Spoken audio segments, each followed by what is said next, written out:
Good day everyone, I am Sheena Lyle Silagumbay from BMLS2C of Liceo de Cagayan University, and this video is a return demonstration regarding bandaging. First, let us define bandaging. It is the process of tying a bandage around an injury or someone's part of a body. Simply, it is putting bandages on someone or something. Bandages is a strip of cloth used to wrap that part of the body. We have the two types of bandages, the gauze bandage and the elasticized bandage. The gauze bandage is the most used as it is light and porous. It is also used to support dressings and at the same time allows air to circulate, while elasticized bandage is applied to provide pressure to an area. So it is used as a tensor bandage or partial stockings to improve the venous circulation. So we have the two equipment for the bandaging. Elasticized bandage or gauze bandage for depending on which type of turn, and then we have safety pins or you may opt for tapes. And the first procedure in bandaging, like other procedures that we've done, is of course the assessment.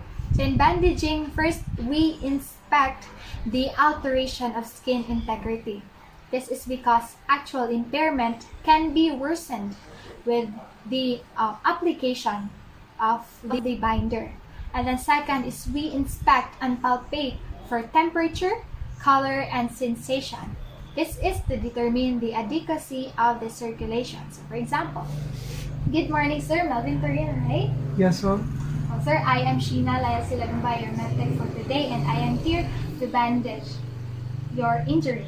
So is it okay if I can have a look at Yes, the ma'am. injury? Of course. Inspect and palpate for temperature, color, and the sensation. Use that, right? And then we have 5 basic turns for roller bandage. The first one is called the circular bandage. Circular bandage is the most basic as it alters bandages and terminates them. So usually it is not applied directly over a wound because of the discomfort the bandage would cause. The first step in circular turns is we hold the bandage in our dominant hand, keeping the roll uppermost, and unroll it for about 3 inches. So this length of the unrolled bandage allows a good control for placement and tension. The next step is we apply the end of the bandage to the part of the body to be bandaged.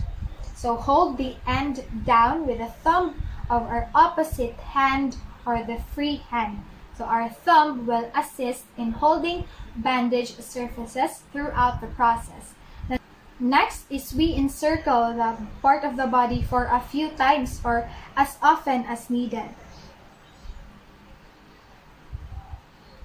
making sure that each layer 2/3 or 1/2 of the previous layer. So this will provide even support to the area. The next is we have to make sure or we have to note that the bandage should be firm but not too tight. So in this part, we ask the client if the bandage feels comfortable. Sir, is it comfortable? Is it too tight or do you feel uncomfortable? It's comfortable. Okay, great. So, too tight bandage can interfere blood circulation, whereas loose bandage does not provide adequate protection.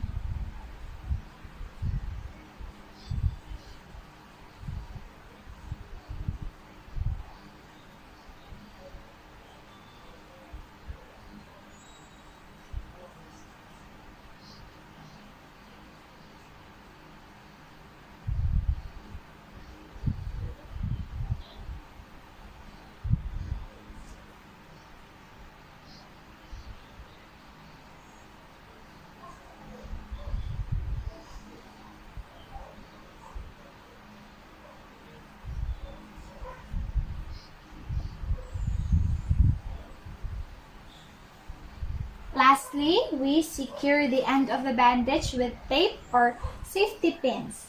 So in this part, we have to take note that pins can cause discomfort if situated over an injured area.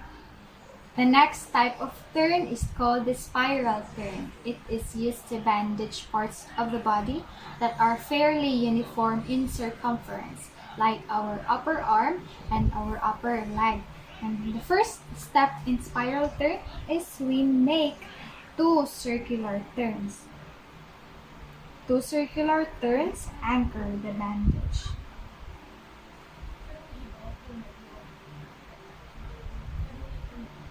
And then next is we continue the spiral turn at about 30-degree angle, each turn overlapping the preceding one by 2/3 the width of the bandage. This is because overlapping ensures or provides more even pressure.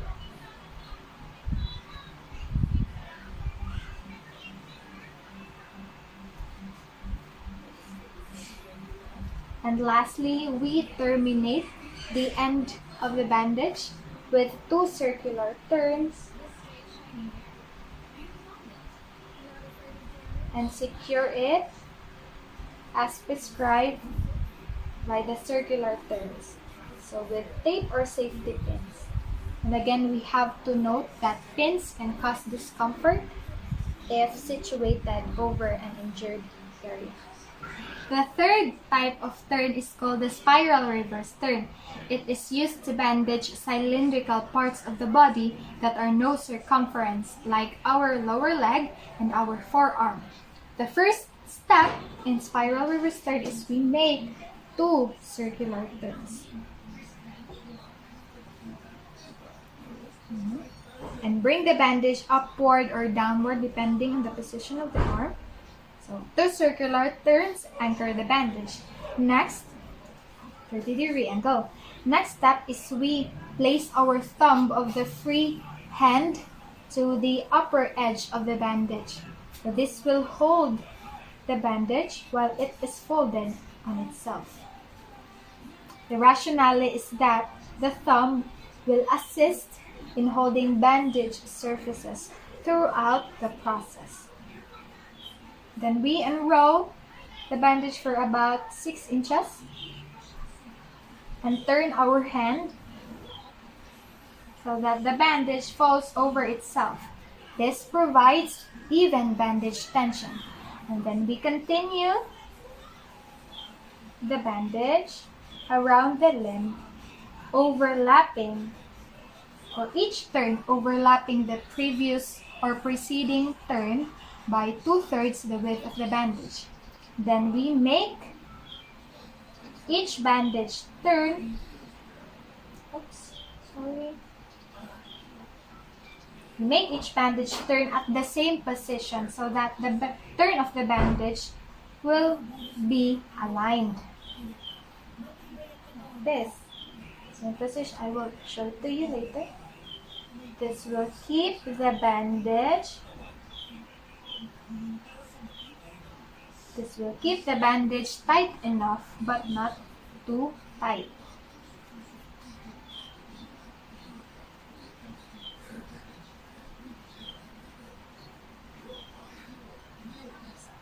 One.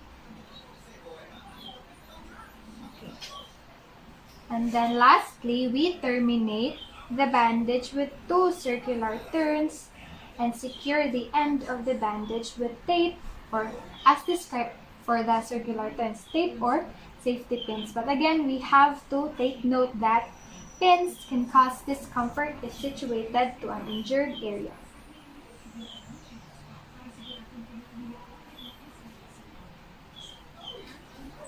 Okay, sir.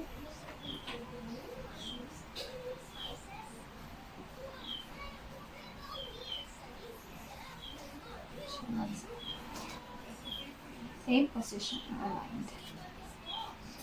The fourth type of turn is called the recurrent turn.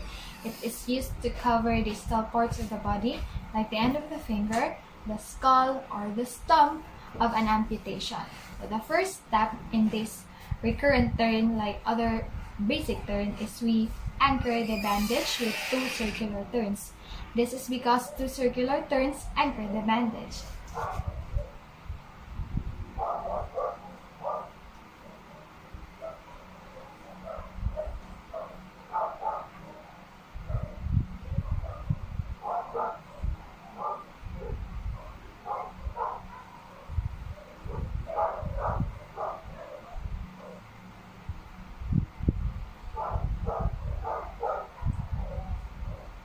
The next step is we fold the bandage back on itself and bring it centrally over the distal end to be bandaged.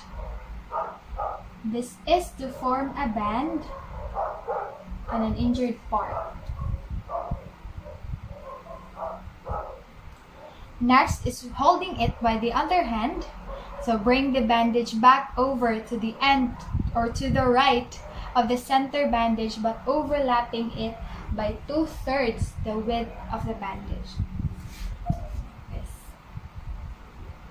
Next is we bring the bandage back on the left side, overlapping it the first turn by 2/3 also of the bandage.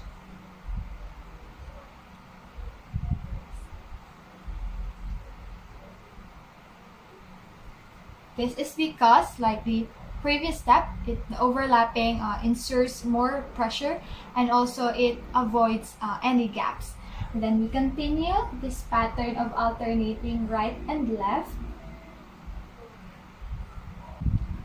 until the area is covered. So overlap the preceding turn by 2/3 of the bandage with each time. This is to maintain consistent and appropriate bandage tension. And lastly, we terminate the bandage with 2 circular turns.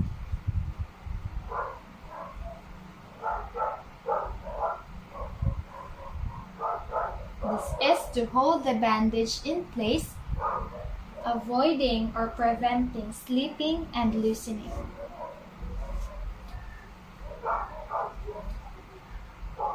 Secure appropriately with pins, but we have to note that pins can cause discomfort if situated over an injured area.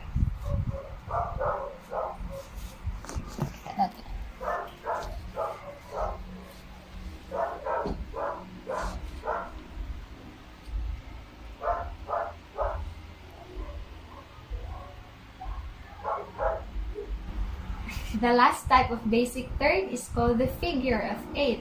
It is used to bandage the elbow or the knee or the ankle because they permit some movement after the application.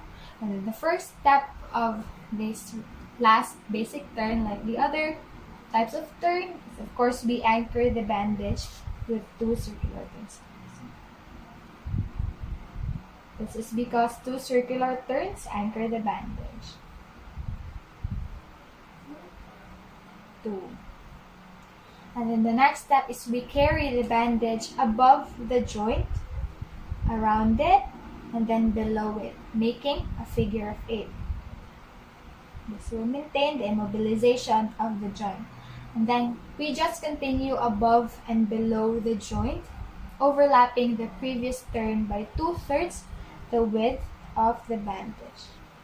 This will maintain and support the immobilization of the joint by overlapping the bandage.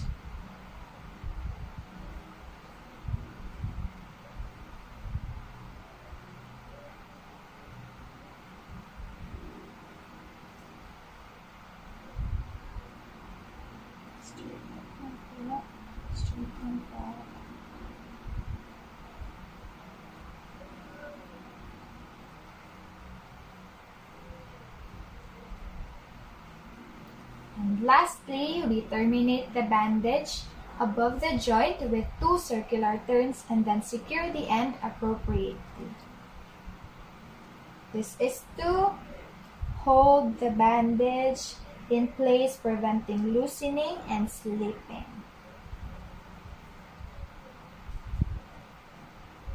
But again, we have to remember that safety pins or pins can cause discomfort if situated to an injured area, so be careful.